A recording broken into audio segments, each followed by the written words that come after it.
I shall now state the rationale for the decision in brief. The MPC noted that inflation has declined, supported by favorable outlook on food and continuing transmission of past monetary policy action. It is expected to further moderate in 2025-26, gradually aligning with the target. The MPC also noted that though growth is expected to recover from the low of Q2 of 2024-25 this year, it is much below that of last year. Last year, you are all aware, it was 8.2%. This growth inflation dynamics opens up policy space for the MPC to support growth, while remaining focused on aligning inflation with the target. And accordingly, the MPC decided to reduce the policy rate, by 25 basis points to 6.25%.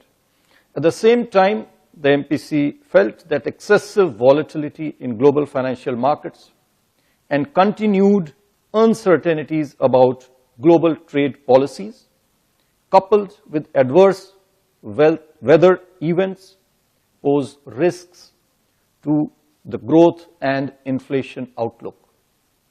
This calls for the MPC to remain watchful. Accordingly, it decided to continue with a neutral stance.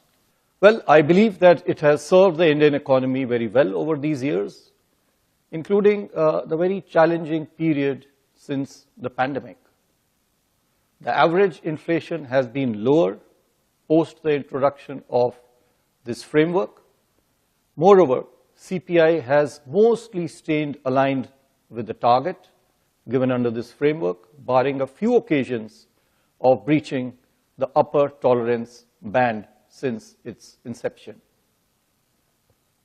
We in the Reserve Bank and the Monetary Policy Committee will continue to improve the macroeconomic outcomes in the best interest of the economy, using the flexibility which is embedded in the framework, while responding to the evolving growth inflation dynamics.